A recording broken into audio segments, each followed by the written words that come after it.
Welcome to DD cook house. எல்லோருக்கும் வணக்கம். இன்னைக்கு ரவா புட்டிங் எப்படி பண்றதுன்னு பார்க்கலாம். அதுக்கு தேவையான பொருட்கள்: 1 கப்பு சர்க்கரை, 2 முட்டை, 1/4 கப்பு ரவை, 1/2 லிட்டர் பால், வெண்ணெயும் ஏலக்காவும் ஆப்ஷனல், இருந்தா சேர்த்துக்கலாம். இந்த பவுல்ல நான் இப்போ வெண்ணெய் தடவி வச்சிருக்கேன். நம்ம இப்போ கேரமல் செஞ்சுட்டு அந்த கேரமலை இந்த பாத்திரத்துல ஊத்த போறோம். எதுக்காக இது நம்ம வெண்ணெய் தடவி இருக்கோம்னு சொல்லி பாத்தீங்கன்னா அப்பதான் அடியில வந்துட்டு ஒட்டாம இருக்கும்.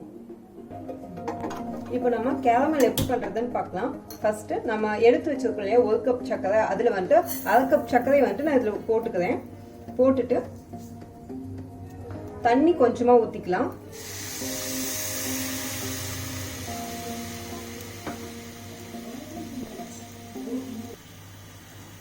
அடுப்பை வந்துட்டு கொஞ்சம் சிம்ல வச்சிடுங்க.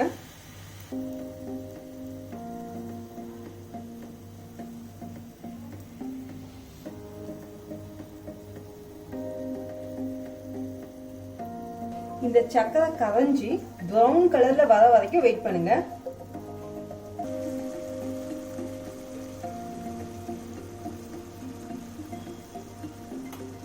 இந்த சக்கரை பாகு ரெடி பண்ணிட்டு இருக்கக்கூடிய அதே நேரத்துல நான் இங்க வந்து பாலையும் காய வச்சு எடுத்துக்கிறேன். இங்க நான் 1/2 லிட்டர் பால் ஊத்தி இருக்கேன். இதுல வந்து தண்ணி ஊத்தாம காய வச்சுக்கோங்க.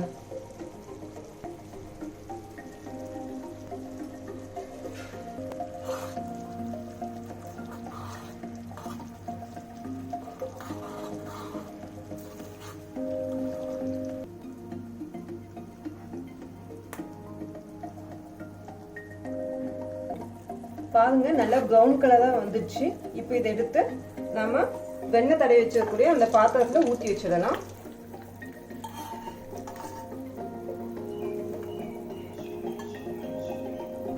இப்போ பால் நல்லா கொதிச்சிருச்சு. அதனால நம்ம மீதி வச்சிருக்கோம் இல்லையா 1/2 கப் சர்க்கரை, அதை வந்து நான் இங்க வந்து ஆட் பண்ணிக்கிறேன்.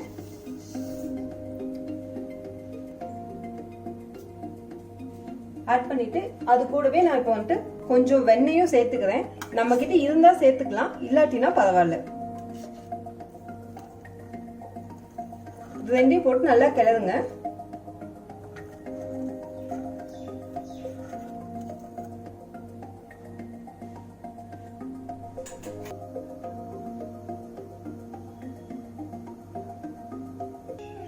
இப்போ நம்ம இதுல 1/4 கப்பு ரவை வந்து கொட்டிக்கலாம். நம்ம எடுத்து வச்சிருந்தோம் இல்லையா அதை.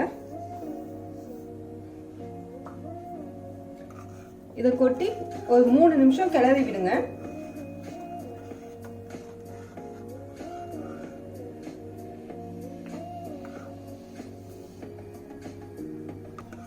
இப்போ 2 to 3 நிமிஷம் ஆயிடுச்சு. இப்ப பாருங்க, ரவை நல்லா வெந்துடுச்சு. சோ இந்த ஸ்டேஜ்ல நம்ம வந்துட்டு ஆஃப் பண்ணிக்கலாம்.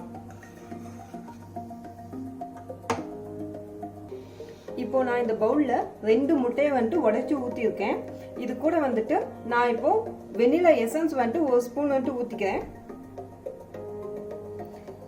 உங்ககிட்ட இல்ல அப்படின்னா 2 ஏலக்காவை வந்துட்டு நல்லா தூள் பண்ணி போட்டுக்கோங்க. இது எதுக்காக போடுறோம்னு சொல்லி பாத்தீங்கன்னா முட்டையோட வாசம் வந்துட்டு வராம இருக்கிறதுக்காக. இந்த முட்டையை நல்லா கலந்துக்கோங்க.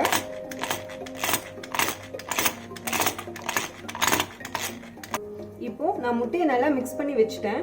நம்ம பால் வந்துட்டு ஆறுனதுக்கு அப்புறம், அதாவது ஓரளவுக்கு ஆறுனதுக்கு அப்புறமா வந்துட்டு அதை இது கூட ஊத்தி நம்ம நல்லா மிக்ஸ் பண்ணிக்கலாம். இப்போ இதை ஒரு 5 நிமிஷம் போல நல்லா ஆறிடுச்சு. இப்போ இதை எடுத்து நம்ம முட்டையில ஊத்தி கலக்கிக்கலாம். இது வந்து கொஞ்சம் கொஞ்சமா ஊத்தி கலக்கணும், ஒரே அடியே ஊத்திடக்கூடாது.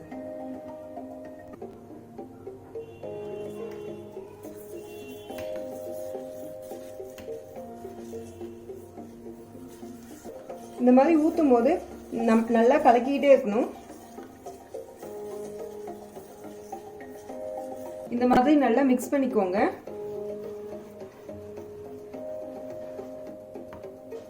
இப்போ நம்ம மிக்ஸ் பண்ணி வச்சிருக்கிறத வந்து இந்த கேரமல்ல ஊத்திக்கலாம். இப்போ நம்மளோட மிக்ஸை வந்துட்டு இட்லி பாத்திரத்துக்குள்ள வச்சு வேக வச்சுக்கலாம்.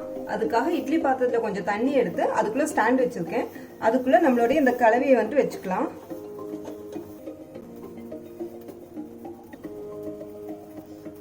மேல ஒரு தட்டு வச்சு நல்லா மூடிக்கோங்க.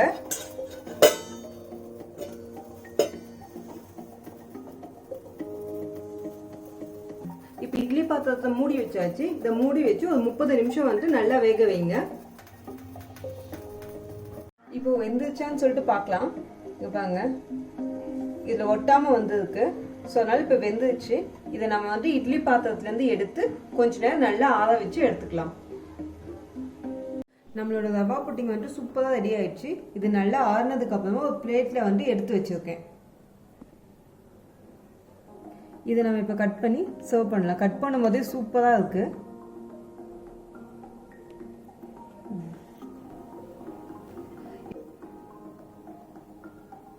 நம்மளோட ரவா புட்டிங்கை போட்டு நல்லா கட் பண்ணியாச்சு. இப்போ பாருங்க எவ்வளோ சூப்பராக வந்திருக்குன்ட்டு.